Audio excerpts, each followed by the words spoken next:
నమస్తే. ఇది కార్తీక మాసం. ఈ కార్తీక మాసాన్ని దామోదర మాసం అని కూడా అంటారు. ఈ దామోదర మాసంలో దామోదరుని కథ ఒక్కసారైనా మననం చేసుకోవాలి, గుర్తు చేసుకోవాలి అనేది విశేషం. ఇది అందరికీ తెలిసిన కథే. అయినా కానీ మీ అందరితో కలిపి ఒకసారి ఆ కథని అనుభవిద్దామని ఇలా చెప్తున్నాము. ఈ భగవద్ అనుభవం ఏదైనా సరే ఒంటరిగా అనుభవించకూడదట, అందరితో కలిసి అనుభవించాలి. దామోదర్ కథ అంటే ఏముందండి, మన కన్నయ్య కథ. స్టార్ట్ చేద్దాం కన్నయ్య కథని. యశోదమ్మ కన్నయ్యని ఒడిలో బొజ్జున పెట్టుకొని పాలు తాగిపిస్తుంది. అలా పాలు తాగుతుంటే మధ్యలో పిల్లలు ఆడుకుంటూ ఉంటారు కదా, అలా ఆపేసి పాలు తాగకుండా ఆడుకుంటున్నాడంట కన్నయ్య. అప్పుడు అంతలో యశోదమ్మ అటువైపు చూస్తే అక్కడ పొయ్యి మీద పాలు పొంగిపోతున్నాయి. అయ్యో పాలన్నీ పొంగిపోతున్నాయని ఒడిలో ఉన్న కన్నయ్యని పక్కన పొజ్జోబెట్టి ఆ పాలు కింద మంట తీద్దామని చెప్పి గబగబా వంటగదిలోకి వెళ్ళింది.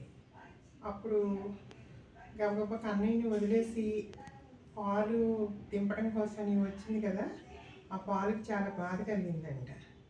అరే కన్నయ్య పాలు తాగుతుంటే మేము పొంగిపోవటం వల్ల కదా యశోదమ్మ కన్నయ్యని కింద పడుకోబెట్టి వచ్చేసింది అని చెప్పి ఆ పాలన్నీ కూడా పొయ్యిలోకి దూకి ఆత్మహత్య చేసుకున్నాడు. అంటే మంటల్లో దూకినాయి కదా, పాలు పొంగిపోతే మంటల్లోకి వస్తాయి కదా, ఆ పొయ్యిలోకి దూకి ఆత్మహత్య చేసుకున్నాడు పాలు. సరే కన్నయ్యని వదిలేసి వెళ్ళిపోయిందని కన్నయ్యకి చాలా కోపం వచ్చింది వాళ్ళ అమ్మ మీద. కోపం వచ్చి ఏం చేశాడు, అక్కడ పక్కనే ఉన్న వెన్నకొండలో చేయి పెట్టి తీసుకుందామని చూస్తే వెన్నకొండ అంతా పగిలిపోయి నేలంతా బురద కింద అయిపోయింది. అయ్యో ఈ కొండ పగిలిపోయింది, ఆ మూల గదిలో ఉన్న గదిలో చాలా వెన్నకొండలు ఉంటాయని కన్నయ్యకి తెలుసు. సరే అని అక్కడి నుంచి అడుగులు అంటే బురదైపోయింది కదా నేలంతా, ఆ బురదలో ముద్రలు వేసుకుంటే ఆ గదిలోకి వెళ్ళాడు. వెళ్తుంటే ఆ దొడ్లో నుంచి చెట్ల మీద కోతులు కూడా చూస్తున్నాయట. కన్నయ్య లోపలికి వెళ్తున్నాడు, మాకు కూడా ఏమన్నా వెన్న పెడతాడేమో అని. సరే అని వాటిని కూడా పిలుచుకొని అందరూ కలిపి ఆ గదిలోకి వెళ్ళి కొన్ని పెద్ద పెద్ద కుండలు, గోకులం అంతా పశు సంపద, ఈ పాల సంపద ఎక్కువ, పాడి వృద్ధి పశు వృద్ధి ఎక్కువ. అసలు అంతకుముందే చాలా పశు సంపద పాడి సంపద. ఈ కన్నయ్య పుట్టాక అది 1000 ఎక్కువైందంట, పశు సంపద పాడి సంపద కూడా. అందుకని పెద్ద పెద్ద కుండలతో వెన్నంతా ఆ గదంతా నిండిపోయింది. అప్పుడు కన్నయ్య ఆ వెన్న కుండలోకి ఎక్కి వెన్న తీసుకొని ఆ కోతులు పెడితే తను కూడా తింటే చాలా ఆనందంగా ఉన్నాడు. యశోదమ్మ వంటగదిలోకి వెళ్ళింది కదా పాలు దింపుదామని, అది దింపేసుకొని ఇక్కడ బొజ్జోబట్టి వెళ్ళాను కదా ఏడి కన్నయ్య అని చూస్తే పాదముద్దలు పాలు పడిపోయిన బురదలో వెళ్ళాడు కదా కన్నయ్య.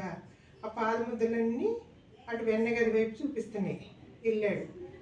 వెళ్ళింది యశోదమ్మ ఆ ముద్దలను పట్టుకొని.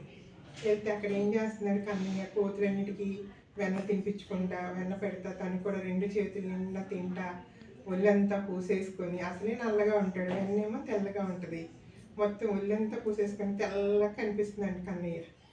ఈ వెన్నంతా ఈ కోతులన్నిటికి పెట్టి నువ్వు ఒళ్ళంతా పూసేసుకొని ఎంత అల్లరి చేస్తున్నావు కన్నయ్య, ఉండి నీ పని చెప్తానని చెప్పి అక్కడ కవంతో చిలుకుతారు కదా, అది కూడా అక్కడే ఉంది. వాళ్ళు తాడుతో ఇలా చిలుకుతారు. అలా చిలుకుతున్నప్పుడు ఆ తాడు కొన్ని రోజులకు వలిసిపోయి తెగిపోతుంది అనమాట. ఆ మొక్కలన్నీ అక్కడ పడేసింది ఒక మూల. ఆ తాడు తీసుకొని కట్టేద్దామని ట్రై చేసింది. ఎన్నిసార్లు కట్టినా చిన్న ముక్క తక్కువ వస్తుందంటే ఇంకో ముక్క ముడేసి ఆ పక్కనే మొక్కలు చిన్న ముక్కలు పడి ఉన్నాయి, వెన్న కవ్వం చిలికే తాళ్ళు.